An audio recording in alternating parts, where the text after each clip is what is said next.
ಕೂಡ್ರಿ. ಇದು ಏನದ? ಏನದು? ಶೆಲ್ ಅದ. ಇದ್ರಾಗ ಅಥವಾ ಕನ್ನಡದಾಗ ಅಥವಾ ವಿಜ್ಞಾನ ಪದದಲ್ಲಿ ಇದಕ್ಕೆ ಏನಂತಾರ? ವಿದ್ಯುತ್ ಕೋಶ. ಹೌದಾ? ಇದ್ರ ಬಗ್ಗೆ ಯಾರು ಹೇಳ್ತೀರಿ? ಇದ್ರ ಬಗ್ಗೆ ಯಾರಿಗಾರ ಮಾಹಿತಿ ಅದನು?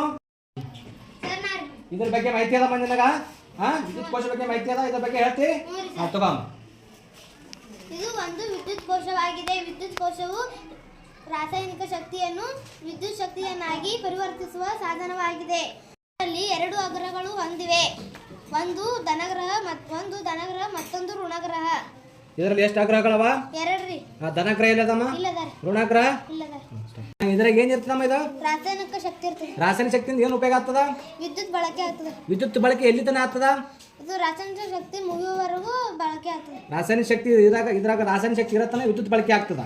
ರಾಸಾಯನಿಕ ಶಕ್ತಿ ಮುಗಿತಂದ್ರ ಚಾಲು ವಿದ್ಯುತ್ ಬಳಕೆ ಆಗಲ್ಲ. ಹೌದಾ? ಬಳಕೆ ಎಲ್ಲ ಆಗ್ತದಮ್ಮ? ಎಚ್ಚರಿಕೆ ಗಡಿಯಾರ, ಕೈ ಗಡಿಯಾರ, ರೇಡಿಯೋ, ಕ್ಯಾಮ್ರಾ ಇನ್ನಿತರ ಉಪಕರಣಗಳಲ್ಲಿ ಬಳಸುತ್ತಾರೆ. ಪ್ರೀತಿ ಚಲೋ ಹೇಳಿದ್ರಲ್ಲ ಚಟುವಟಿಕೆ.